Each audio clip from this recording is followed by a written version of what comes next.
आगामी लोकसभा चुनाव को देखते हुए जहां एक तरफ सभी पार्टियां जनता के बीच अपनी पकड़ मजबूत करने में जुटी हुई हैं, तो वहीं चुनाव आयोग से बड़ी खबर सामने आई है, जिसके बाद सभी राजनीतिक दलों को जोरदार झटका लग गया है।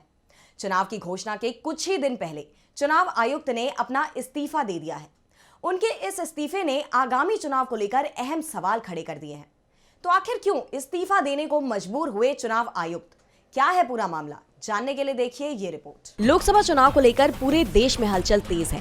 हर राजनीतिक दल अपनी तैयारियों में जोर शोर से जुटा हुआ है। कुछ ही दिनों में चुनाव आयोग चुनाव की तारीखों का ऐलान भी करने वाला है। इन सभी तैयारियों के बीच चुनाव आयोग से आ रही खबर ने सबको चौंका दिया है। चुनाव आयुक्त अरुण गोयल ने अपने पद से इस्तीफा दे दिया है। राष्ट्रपति द्रौपदी मुर्मू ने उनका इस्तीफा स्वीकार भी कर लिया है। चुनाव आयोग में एक चुनाव आयुक्त का पद पहले से ही खाली था और अब दूसरे चुनाव आयुक्त के इस्तीफे के बाद यहाँ केवल मुख्य चुनाव आयुक्त राजीव कुमार ही बचे हुए हैं। अब लोकसभा चुनाव के कुछ ही दिन पहले आए इस इस्तीफे ने कई सवाल खड़े कर दिए हैं। हालांकि चुनाव आयुक्त ने इस्तीफे के लिए निजी कारणों का हवाला दिया है, लेकिन दावे किए जा रहे हैं कि इस बार बीजेपी की टिकट पर लोकसभा चुनाव लड़ सकते हैं अरुण गोयल। गोयल के इस्तीफे पर सवाल उठाते हुए कांग्रेस अध्यक्ष मल्लिकार्जुन खड़गे ने कहा, इलेक्शन कमीशन या इलेक्शन ओमिशन, लोकसभा चुनाव से पहले ऐसा क्यों? उन्होंने मोदी सरकार पर हमला करते हुए कहा कि अगर हमने स्वतंत्र संस्थाओं का खत्म किया जाना नहीं रोका तो लोकतंत्र पर तानाशाही कब्जा कर लेगी। वहीं कांग्रेस नेता केसी वेणुगोपाल ने भी मामले में मोदी सरकार पर निशाना साधते हुए कहा, ईसीआई जैसी संवैधानिक संस्था में बिल्कुल भी पारदर्शिता नहीं है। केंद्र सरकार उन पर दबाव डालती है। आपको बता दें, इसके पहले अरुण गोयल की नियुक्ति पर भी सवाल उठाए गए थे। एडीआर ने सरकार और इलेक्शन कमीशन पर खुद के फायदे के लिए अरुण गोयल की नियुक्ति करने का आरोप लगाया था। बीते साल ईसी की नियुक्ति के कानून में भी बदलाव किए गए हैं, जिसके तहत अब नए चुनाव आयुक्त की नियुक्ति सरकार की पसंद से होगा। इसलिए अब आगामी लोकसभा चुनाव में पारदर्शिता पर गहन सवाल खड़े हो गए हैं। टीवी लाइव की रिपोर्ट।